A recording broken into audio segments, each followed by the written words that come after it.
में BJP RSS के लोगों ने नमी के दिन मुसलमानों पे, लोकतंत्र पे, संविधान का मखौल उड़ाने का कोशिश किया है।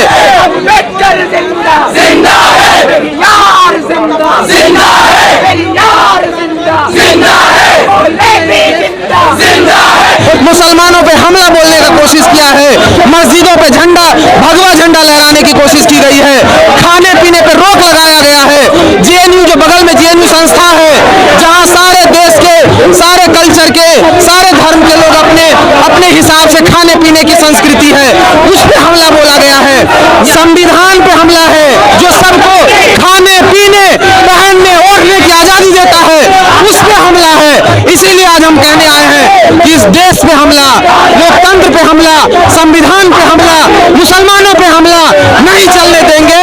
हिंदू राष्ट्र नहीं चलेगा। हिंदू राष्ट्र मतलब इनका है अपर कास्ट कुछ मुट्ठी भर आरएसएस का राज, जो नहीं चलेगा। इस देश में लोकतंत्र का राज चलेगा। ऐसी नहीं है, ये दंगाई है, आरएसएस बीजेपी का फ्रिंज एलिमेंट है। ऐसे लोगों को जेल के अंदर में देना चाहिए। सबका विनाश करने की तैयारी कर चुके हैं। ये आज आपको लग रहा है ये मुसलमानों पे हत्या कर रहा है, कल आपके घर में भी घुसेगा, कल हर एक हिंदुओं को निकाल के मारा जाएगा। आज बिल्कुल चाहती हो आग लग जाए, वो बर्बाद कर देना चाहती ना सिर्फ इस देश को बल्कि बांग्लादेश, पाकिस्तान को। जैसा कि बता रहे थे कि अखंड राष्ट्र बनाएंगे, अखंड हिंदू राष्ट्र कुछ बचा रहे। जो तलवार के दम पर राज करता है उसको तलवारी से काटा जाता है। ये भी बात याद है। कह देने दे जितनी दम है मोहन भागवत अपनी लगा दे, हम लोग पूरा नहीं होने देंगे। चैलेंज है मोहन भागवत को। हो रहे वहां पर मस्जिद में बाहर आके हिंदुत्व की फौजी जो हैं वो राम के गाने बजाने लगते हैं, ये बोल के कि रमजान कैसे करो। ये पूरे देश में बीजेपी आरएसएस के लोगों ने सोची समझी साजिश के तहत हमने देखा 10-11 तारीख के रामनवमी के दिन मुसलमानों पे, लोकतंत्र पे, संविधान का मखौल उड़ाने का कोशिश किया है। मुसलमानों पे हमला बोलने का कोशिश किया है। मस्जिदों पे झंडा, भगवा झंडा लहराने की कोशिश की गई है। खाने पीने पे रोक लगाया गया है। जेएनयू जो बगल में जेएनयू संस्था है, जहां सारे देश के, सारे कल्चर के, सारे धर्म के लोग अपने हिसाब से खाने पीने की संस्कृति है, उस पे हमला बोला गया है। मीट बैन करने की कोशिश हो गई है। तो ये हम लोग कहने आए हैं, संविधान पे हमला है। अभी हमने कल ही बाबा साहब की जयंती मनाई है। बाबा साहब के द्वारा बनाए गए संविधान जो सबको खाने पीने, पहनने, ओढ़ने की आजादी देता है, उस पे हमला है। इसीलिए आज हम कहने आए हैं कि इस देश पे हमला, लोकतंत्र पे हमला, संविधान पे हमला, मुसलमानों पे हमला नहीं चलने देंगे। नहीं चलेगा। हिंदू राष्ट्र नहीं चलेगा। हिंदू राष्ट्र मतलब इनका है अपर कास्ट कुछ मुट्ठी भर आरएसएस का राज, जो नहीं चलेगा। इस देश में लोकतंत्र का राज चलेगा, जिसमें सारे धर्म के लोग, सारे जाति के लोग बराबरी के साथ सांस ले सके, खा पी सके, रह सके। इसमें ऐसा देश चाहिए और ऐसा देश है। कोशिश है और इसके खिलाफ हम लोग लड़ रहे हैं। तमाम जो साधु सन्यासी कह रहे हैं बिल्कुल ऐसे साधु सन्यासी, ये साधु सन्यासी नहीं है, ये दंगाई है, आरएसएस बीजेपी का फ्रिंज एलिमेंट है। ऐसे लोगों को जेल के अंदर में देना चाहिए। बिल्कुल गिरफ्तारी होना चाहिए और उसको कड़ी से कड़ी सजा होनी चाहिए। जी बिल्कुल। जनता सत्ता सरकार को एक बार सुनती है, लेकिन सरकार को उनका कर्तव्य याद दिलाने के लिए हम लोग को इसी तरह बार बार आना पड़ता है, क्योंकि सरकार जब सत्ता को अपना बपौती समझ लेती है, उसे बताना पड़ता है कि सत्ता बपौती नहीं है, बल्कि देश और देश के नागरिकों को रहन सहन को बेहतर बनाने के लिए दी गई है। और इसके लिए चूंकि आज मुसलमानों पे एक साजिश के तहत हमला करने की कोशिश की जा रही है, उस हमले को नाकाम करने के लिए हम आज यहाँ पे आए हुए हैं। मुसलमानों पर हमला है, देश के संविधान पर हमला। आप मुसलमानों पे क्या है कि देश के किसी एक नागरिक पे हिंसा, कोई भी हमला हो तो वो संविधान पे हिंसा है, क्योंकि संविधान सबों के लिए बराबरी एवं एकता की बात करता है। तो इसीलिए ये देश क्या हिंदू राष्ट्र बना देंगे। जी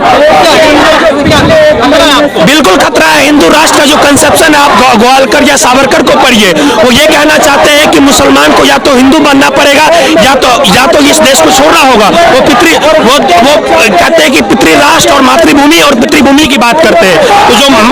तो जो भी अब्राहमिक रिलीजन है वो तो वेस्ट से आए हैं, तो वो यहाँ के हो ही नहीं सकते। इस तरह से क्रिश्चियनिटी या इस्लाम जो है उन लोगों को यहाँ पे रहने का दर्जा मिल ही नहीं सकता है। ये चुनावी प्यार है, वोट लेने की राजनीति है। अगर प्यार होता तो प्यार दिखता है ना। जब ये बात करते हैं कि कब्रिस्तान शमशान की, इस तरह की गंदी राजनीति क्यों करते हैं योगी आदित्यनाथ जी? ये जवाब देने की कोशिश करें, शायद बेहतर होगा, तब मुसलमान समझ पाए। सबका साथ है, सबका विकास हो रहा, सबका विश्वास, सबका प्रयास भी है। नहीं, सबका साथ तो नहीं है, सबका विकास भी नहीं है, लेकिन सबका विनाश करने की तैयारी कर चुके हैं ये। आज आपको लग रहा है ये मुसलमानों पे हत्या कर रहा है, कल आपके घर में भी घुसेगा, कल हर एक हिंदुओं को निकाल के मारा जाएगा। आज अभी जो इनकलाबी हिंदू है, जो हिंदू के आइडिया को बचाने की कोशिश कर रहे हैं, कल उनको भी टारगेट किया जाएगा, भले ही आज मुसलमान पे करिए। मानते रहे ये भी इज्जत में आएंगे क्या?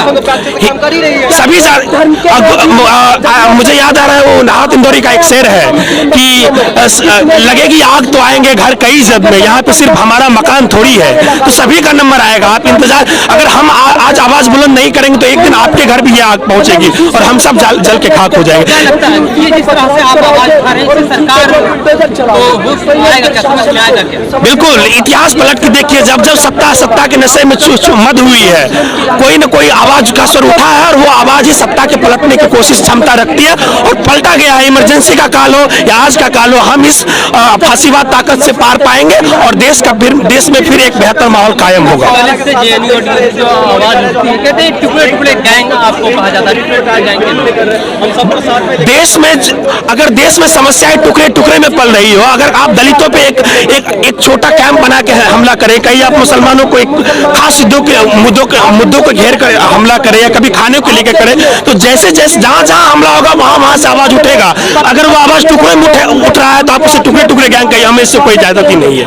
आप जो समझते हैं। क्या कहना चाहेंगे जिस तरह से आप लोगों ने जो आज एहतजाज किया है, देश में जो मुसलमानों के खिलाफ या कहा जाए दलितों और मुसलमानों के खिलाफ नफरत पूरे देश में फैली हुई है? सबसे पहले कि देश में जो माहौल बन रहा है ना, वो बहुत ही खतरनाक है। हमारे संविधान में क्या बोला गया है कि सेकुलरिज्म, मतलब मुसलमान भी बराबर है और हिंदू भी बराबर है। अगर ऐसा है तो योगी जी ऐसा क्यों बोलते हैं कि 20 वर्सेस 80? क्या योगी जी को मुसलमानों के वोट नहीं चाहिए? क्या मुसलमान मुसलमान से मुझे प्यार, हमदर्दी भी है, प्यार है। उनके कहने से कुछ नहीं होता है। आज सवाल ये है कि भारत सबका है या एक तरफा भारत है? अगर एमपी में देख लो, एक समुदाय के स्पेसिफिक लोगों को टारगेट किया जा रहा है without following due process. They are destroying their homes. अब वो कहां जाएंगे जब उनके घर तोड़ दी जाएंगे? कोई जाति दुश्मनी है क्या जो हमला हो रहा है? अगर आपको इसका जवाब चाहिए ना तो आरएसएस की आइडियोलॉजी पढ़िए। जो बीजेपी के पीछे कौन है? आरएसएस। और बीजेपी को कौन चला रहा है? आरएसएस। और अगर आप एमपी का देखेंगे तो एक ऐसे शख्स का घर तोड़ दिया गया जो जेल में था ऑलरेडी। अब उसकी बुढ़ी माँ कहाँ जाएगी? उसका घर तोड़ दिया है विदाउट फॉलोइंग ड्यू प्रोसेस। तो ये संविधान किस लिए बना है? आपने डिसाइड कर लिया। क्योंकि मेरी बात उसमें रैली पर वो कह रहे थे पत्थर बरसा रहे थे। देखो, ऐसा कुछ नहीं हुआ था। अगर आप देखेंगे ना बिहार में क्या देखेंगे, कुछ चंद लोग भगवा झंडा लेकर मस्जिद के ऊपर चढ़ गए हैं। क्या वो सही किया उन्होंने? क्या उनसे कोई सवाल नहीं पूछेगा? दूसरे में ये है कि मस्जिद के आगे स्पीकर, जब नमाज हो रही तब स्पीकर तेज करके डांस कर रहे हैं। आपको मैं अगर बहुत सारे इंस्टेंसेस बता दूं जहां पर हमारे मुस्लिम भाई पानी की बोतलें लेकर उन लोगों के सामने गए हैं। ये किस लिए? हमदर्दी, प्यार, मोहब्बत। ये देश प्यार मोहब्बत से बना है, हिंदू से बना है, मुसलमान से बना है, सिख से बना है। नफरत कैसे भरती गई लोगों के? ये नफरत, जब देश में बेरोजगारी है, महंगाई चरम पर है, लेकिन दूसरी तरफ नफरत भी एक तबके से लोग कर रहे हैं। इसका मैं रीजन बताऊं ना, यहाँ पर इस देश में मेजोरिटी को डराया जा रहा है कि आपको माइनॉरिटी से खतरा है, जबकि उनको ऐसा लगना चाहिए कि इतिहास गवाह है कि ऐसा कभी कुछ नहीं हुआ है और हमारे संविधान में सब में बराबर हक दिया गया है। इंपॉर्टेंट इशू है कि रोजगार। आज मैं युवा हूँ, मेरी ग्रेजुएशन होने वाली है, कौन गारंटी देता है कि मेरी नौकरी लगेगी? और और इसकी कोई गारंटी नहीं है कि मेरा भविष्य सिक्योर है। और मैं अकेला नहीं हूँ, मेरे जैसे करोड़ों युवा गली में घूम रहे हैं जिनके पास नौकरी नहीं है, उनके माँ बाप कितनी उम्मीद लगा के बैठे। देश के अंदर जो माहौल पनप रहा है हिंदू और मुसलमान को लेकर, नफरत को लेकर के, क्या ये रोजगार, शिक्षा, स्वास्थ्य बढ़कर मुद्दा बन गया? क्या किसी भी फैसिलिटी सरकार को एक दुश्मन चाहिए होता है अपना सरकार चलाने के लिए, तो उन्होंने माइनॉरिटी को दुश्मन के दिखा के उसके खिलाफ नफरत फैला के, अब दिल्ली देखिए कपिल मिश्रा जैसे लोग जो हैं वो गए थे मध्य प्रदेश से खरगौर में, उन्होंने वहाँ गए, हेट फैलाई, वहाँ पर दंगा करवाया। जो रामनवमी का जुलूस है वो मस्जिद से होकर क्यों निकलता है? उनका जो वे है, उनका जो पाथ है, वो हमेशा ऐसी जगह को जाता है जहाँ पे कम्युनल टेंशन बढ़े। ये उनका पूरा एक साजिश है, प्लान है। दे वांट की नफरत फैले समाज में, उससे उनको गेन होता है, हमेशा से होता आया है। 1992 में जब भाजपा फॉर्म हुई थी तो वो राम के नाम पे ही आई। मोबिलाइज हो जाती है क्या? सारी जनता तो नहीं होती है, बट हाँ कुछ मैनिपुलेट हो जाती है, क्योंकि एजुकेशन इंडिया में उतना मास लेवल पर नहीं दिया जाता है, और स्कूल की जो सिस्टम एजुकेशन का है उस पर सोशल इशू पर उतना ध्यान नहीं दिया जाता है, और इनका यही वो है। और ये बहुत दिन चलेंगे नहीं, ये बहुत दिन नहीं चले। महंगाई, शिक्षा और स्वास्थ्य की बात क्यों नहीं करते? क्योंकि उनको दिखाया नहीं जाता वो जो उस चीज से। देखिए, एक होता है अफीम, और धर्म का जो अफीम होता है ना, और खतरनाक होता है, लोगों में भर दिया गया है, वो बहुत दिन नहीं चलेगा। 5 से 10 साल बाद ये जमीन पे भीख मांगेंगे बैठ के ये लोग। कह रहे हैं कि ज्यादा दिन नहीं चलेगा ये नफरत। बिल्कुल, अगर हम लोग जिस तरीके से लड़ाई लड़ते रहे तो बिल्कुल नहीं चलने देंगे।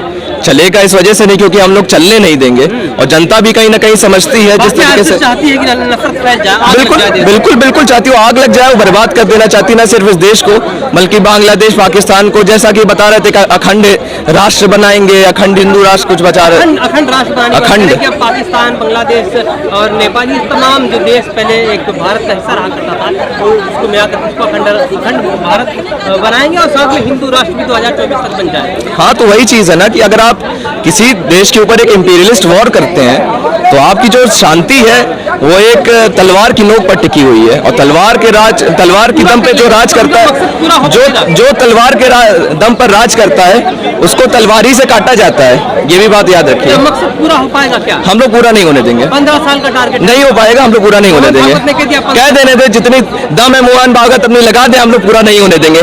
चैलेंज है मोहन भागवत को मेरा। अरे मोहन भागवत कितने भी ताकत लगा ले, हिंदू राष्ट्र नहीं बनने देंगे। जी हाँ, बिल्कुल। गुजरात के मॉडल के अनुसार जिस तरीके से मोदी सरकार ने वोट मांगा है और कहा है कि गुजरात मॉडल देखो पूरे देश में आ जाएगा, गुजरात में जिस तरीके की भूखमरी, गरीबी आज भी मौजूद है, वो एक तटस्थ सत्य है कि कहीं ना कहीं गुजरात की जो जनता है वो सेटिस्फाइड तो भाजपा सरकार से कभी नहीं थी। ये गुजरात मॉडल पूरे देश में लागू करके उन्होंने सरकार बना ली, प्रधानमंत्री 2014 में प्रधानमंत्री बन गए। जिस तरीके का जुमला ये लोग फेंकते आए हैं, जिस तरीके के जुमले पे ऑपरेट करते हैं, अगर गुजरात मॉडल का मतलब है अंबानी और अडानी को सारे इंडस्ट्रीज दे देना, अगर गुजरात मॉडल का मतलब है प्राइवेटाइजेशन कर देना, कॉस्ट बढ़ा देना और उस कॉस्ट की इफेक्टिविटी पे इंडस्ट्री का जो लेबर आउटपुट है उसको बढ़ा देना, जबकि गरीबी बढ़ती रहे और भूखमरी बढ़ती रहे। आज भी दलितों के साथ जो दमन गुजरात में होता है, मुसलमानों के साथ होता है, क्या उस तरीके का मॉडल है? क्या मोदी सरकार इस तरह की गारंटी लेती है? 2002 के बाद वहाँ पे दंगे नहीं हुए। बिल्कुल ऐसी बात नहीं है। अगर आप ऐसे बोलते हैं कि दंगे नहीं होते तो ये दिखाता है कि कहीं ना कहीं आप चाहते हैं कि लोग इसे दंगे की तरह नहीं देखें, धर्म युद्ध की तरह देखें। आज हिंदू आप चाहते हैं कि इसे दंगे की तरह नहीं, धर्म युद्ध की तरह देखें और मुसलमानों का नरसंहार। इसीलिए आपके नेता जो है मुसलमानों के नरसंहार के बारे में बात करते हैं, खुले स्टेज में करते हैं, और ये दमनकारी दिल्ली पुलिस जो आज यहाँ पर खड़ी है वो भी आज कुछ नहीं बोलती है, क्योंकि वो भी उसी के चटुकार है। सत्ता की चटुकारिता करने वाली दिल्ली पुलिस और यूपी पुलिस जनता की सेवक नहीं, दिल्ली पुलिस बिल्कुल ही नहीं है। किस एंगल से?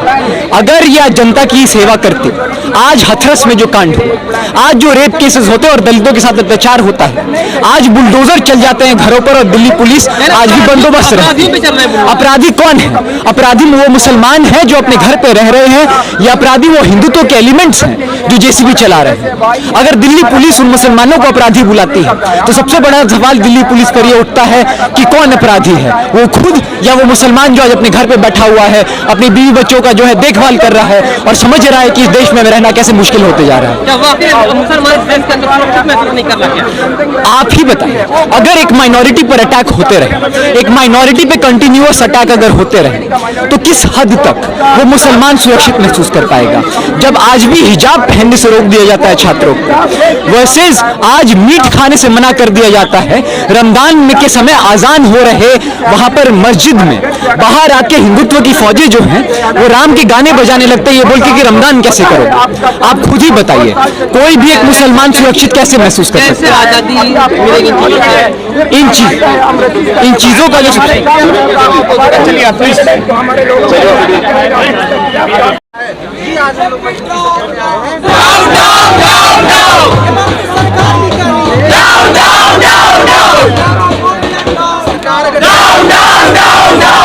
दंगाइयों पे कार्रवाई कर रही हो,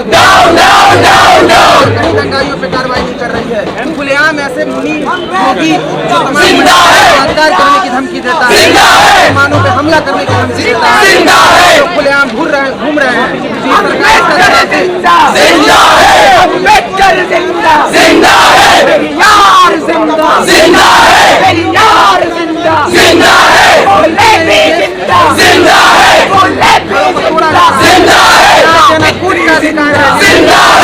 अधिकार नहीं है,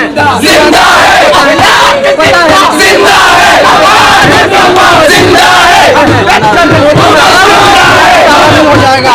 संसद भी है अपने हाथ में, ये नहीं चलेगा।